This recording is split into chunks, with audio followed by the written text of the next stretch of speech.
As he activated the coin, a surge of energy flowed through him.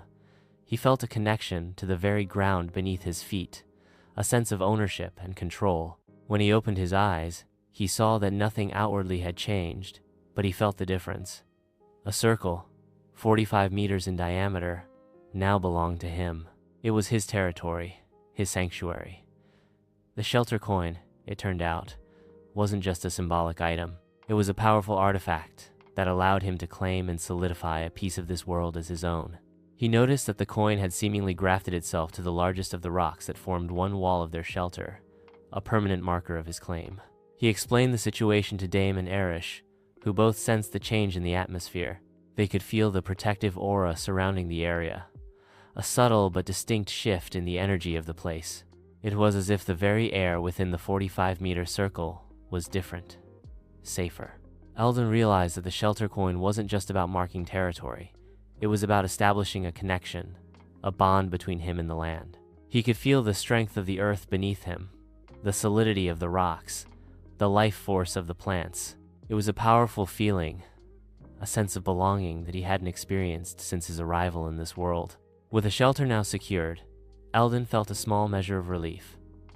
The cataclysm was still coming, but they had a protected space, a place to regroup and prepare. He knew they still had much to do, but this was a significant step forward.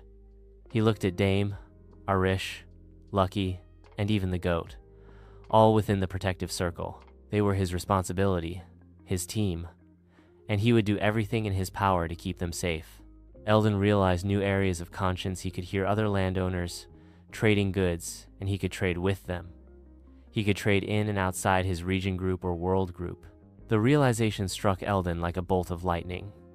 The shelter coin hadn't just claimed a physical space, it had opened a channel, a connection to other landowners. Suddenly, he was aware of voices, not spoken aloud, but mental impressions, echoing in his mind. He could hear snippets of conversations, the clinking of coins, the bartering of goods. Other landowners within his region, perhaps even across the world, were trading. Eldon was stunned. This was a game changer. He could now access resources, information, and potentially even allies through this mental network. He could trade within his region, exchanging goods and services with those nearby. He could even reach out to landowners in other regions, or even, it seemed, to a world group, a larger network of connected individuals. The implications were enormous. He could acquire rare materials, learn valuable skills, and perhaps even find out more about the impending cataclysm. He could also offer his own resources, the abundance of moose deer meat, for example, or the rapidly growing berry bushes. He cautiously reached out with his mind, focusing on the nearest voice he could hear. It was a gruff voice, speaking in a language he didn't understand. But the mental impressions were clear.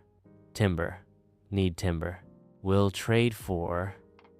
The image of a pile of neatly stacked logs flashed in Eldon's mind.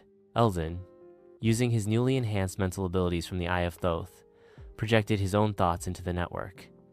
Large quantities of fresh meat available. Will trade for... He paused, considering what he needed most. Information about the cataclysm. Tools. Building materials. He waited, listening for a response. The mental chatter continued, a cacophony of voices and images. Then, a new voice, clear and distinct, broke through the noise. Meat? Yes. Information. I have... knowledge. Cataclysm. 7 days. Dangerous. The voice paused. What tools do you offer? Eldon felt a surge of excitement. This was it. His first trade. He had a feeling this new ability would be crucial to their survival. Eldon decided to trade his remaining meat before it went bad. He decides to trade for blueprints. He received blueprints for cold weapons, buildings, items such as black soil, fertilizer, stone Mediterranean house. Eldon knew he had to act quickly. The moose deer meat, while plentiful, wouldn't last forever. Trading it before it spoiled was a priority. He focused his mind on the trading network, projecting his message. Large quantities of fresh moose, deer meat available. Trading for blueprints, building materials, and information about the cataclysm. The responses came quickly. a flurry of mental images and offers. Eldon, thanks to the Eye of Thoth, was able to sift through the noise, identifying the most valuable trades. He focused on those offering blueprints, recognizing their potential for long-term survival. He made several trades, exchanging portions of meat for a variety of blueprints.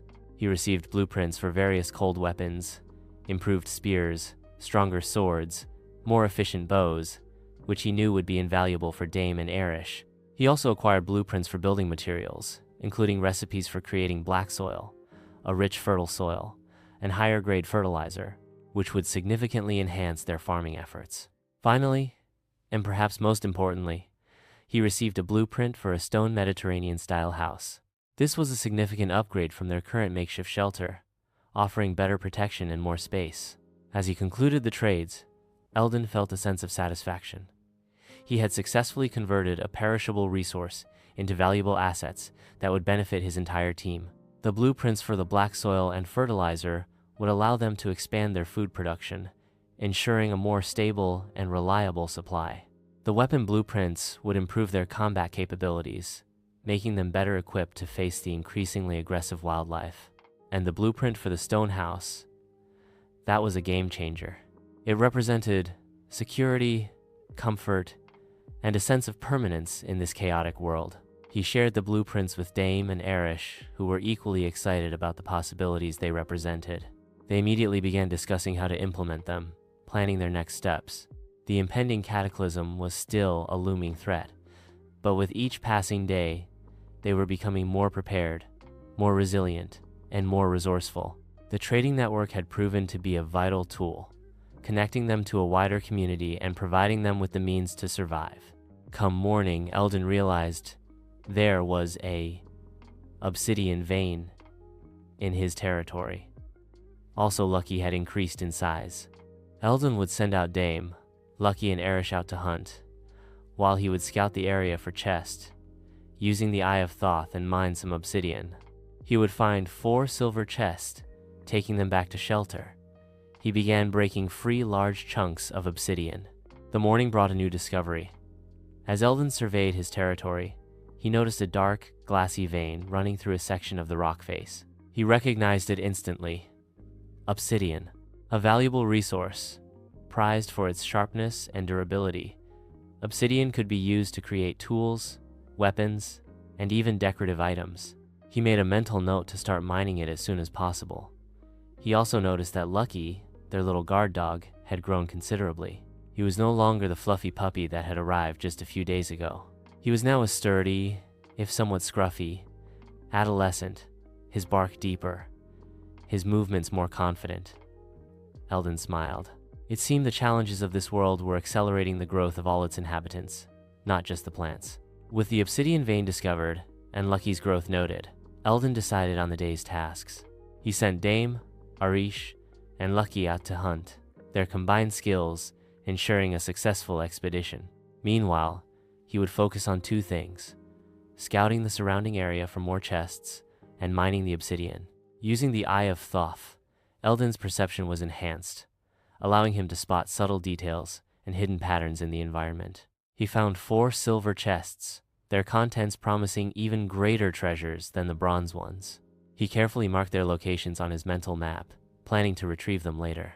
He then turned his attention to the obsidian vein. Using the stone axe he had acquired earlier, he began to carefully break free large chunks of the glassy material. It was hard work, but the obsidian was surprisingly easy to work with, fracturing cleanly along its natural lines. He soon had a sizable pile of obsidian shards, ready to be crafted into tools and weapons.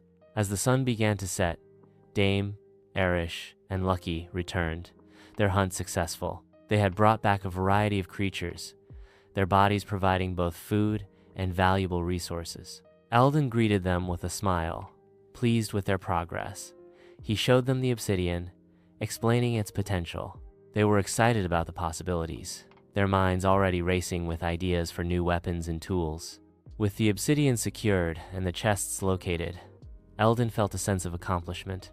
They were steadily accumulating resources, improving their skills, and preparing for the cataclysm. He knew the challenges ahead were still significant, but he also knew that they were growing stronger, more resilient, and more united as a team. Opening the first silver chest, he received 1 troop token, a rudimentary root cellar blueprint, a stone wall summons.